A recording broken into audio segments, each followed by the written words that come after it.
Hey, Sturgeon Alliance. Now for the time that everyone has been waiting for. I want to outline some of our procedures that we need to go through if you choose to come to in-person gatherings here starting on August the 30th. Now, if you listened to last Sunday's sermon, August the 16th, I talked about the bug's life.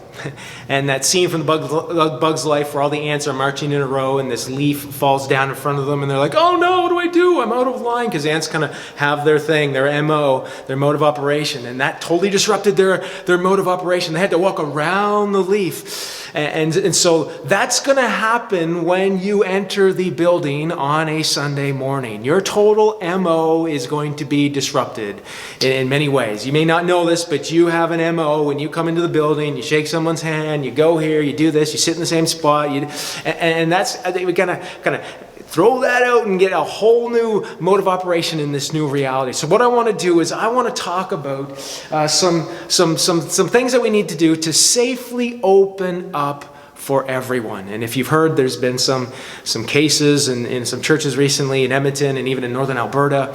And so we don't want anything like that. We just want to do all the precautions that we need to do and look out for everyone. So first off is this.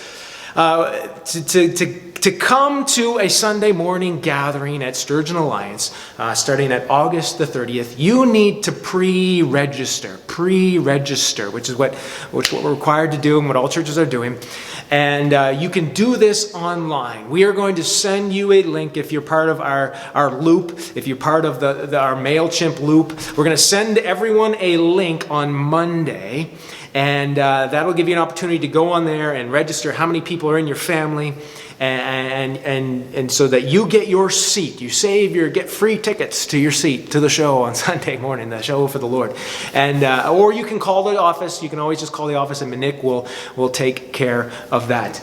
That email is going to go out Monday for the upcoming Sunday and then at noon. It closes on Friday at noon. So it opens Monday morning, and then Friday at noon it closes. And so you need to pre-register.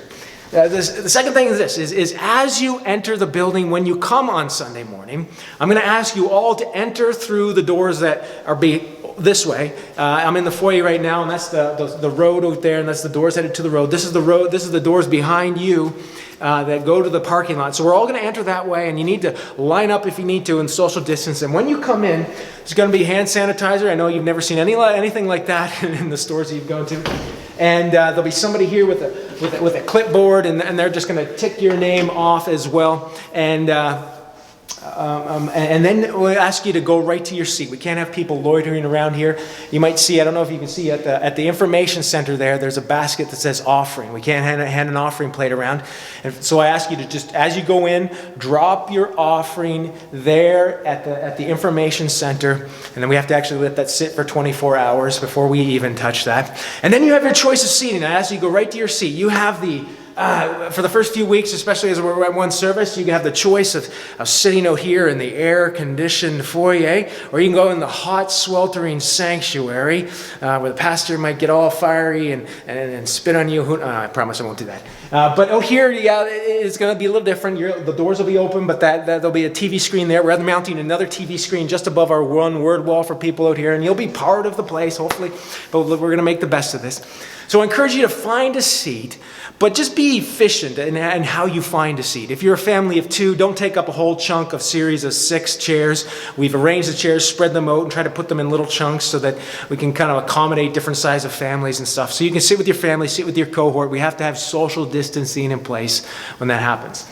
All right, so that's as you enter. As you enter, we all enter through these doors, and then at the end of the service, we're going to go. We'll let you know this when you come, but you're all going to have to exit towards the road. So the people in the foyer are going to go out those doors there. The people in the sanctuary are going to go out the doors in the sanctuary towards the road, and that's one of the things we have to have. We enter one way and we exit another way. Now, masks. You're all wondering about masks. We have some disposable masks here. Here's what we're going to do. Because there's strong protocols or recommendations on limiting the spread, and that spread happens when you're kind of close to one another or intersecting with each other. We're gonna put this protocol down. It's masks when you enter the building. You'll have to have a mask on. Masks when you exit the building.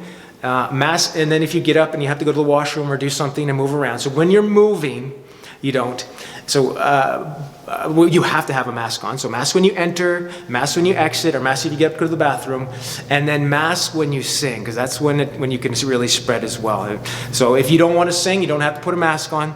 And so that way, the rest of this time here, you don't have to have a mask. I know they're uncomfortable. We all hate those things.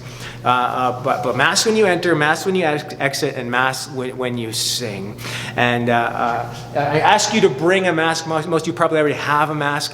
We have a limited supply of these disposable masks here. They are 75 cents a piece, so if you can save us some money, that would be great. We don't really want to hand out 100 of those on a Sunday morning. So that's the deal with masks. I encourage you to bring your Bible, because the blue Bibles that we normally hand out or have underneath the seats, we obviously can't do those. So bring your Bible, bring anything that you want to drink, a beverage, coffee, water, because we can't have that. Even the fountain is off limits, and so you need to bring your own beverage and pen and paper if you need to take notes or you want to take notes, because it's going to be a riveting sermon. I know you're going to want to take notes. So bring everything that you need. Children 3 and under are going to stay with their parents. And our nursery will be open, but it'll be a self-serve option. There'll be just a small amount of toys in there. The TV is going to be in there too, though it's going to be broadcasting the service. Parents can watch the service there online as well, if that's the case. Encourage, maybe parents want to sit out here just in case, if your kids, you might be disruptive. Then you can just quickly scoot into the nursery, and that'll be a great thing. So, if you have kids in G-Force, okay, if you have kids grade 4 or age 4 to grade 4. They don't have to wear masks, so it's only for grade 5 and up have to wear masks. So those kids don't have to, but they're going to have to pre-register as well. Kelly Kozak, our children's director, has a whole different video on what G-Force is going to look like and what your MO is going to be when you come into the building, because it's going to be different, because you have to register your kids and then take them off and drop them off. And so check out Kelly's video if you have kids in G-Force and you want to come to in-person gatherings, okay? Hopefully that covered it all. But if you choose to come to this place on Sunday morning, that's great. But if you don't, that's great as well. You're still part of Sturgeon Alliance. I let everybody know in the loop this past week that Lord willing, we will be able to live stream our service on Sunday. That was something that we didn't have the capacity to do before. We could just pre-record and then load it up to YouTube. So Lord willing, we will be able to put you right live in the event, which would be make you feel so much part of our service on Sunday. And hopefully that'll be ready by August 30th. If not, it will be ready by September 6th. If it's not ready by August 30th, we were going to pre-record at 9 o'clock and then have that aired at 11 o'clock. So that's the other thing, is the times. Before COVID-19, we did 2 services, 9:15 and 11. We're doing 9 o'clock is the first service for the first 2 weeks, and then September the 13th, it hopefully goes to 2 services, 9 and 11. And the reason we're doing that is we just want to allow more time once we get to 2 services, in between services, to allow for cleaning. And we'll have a lot of you probably help with that, as we have a lot of aunts just clean the facility and get ready for the second service. There's a lot there, isn't there?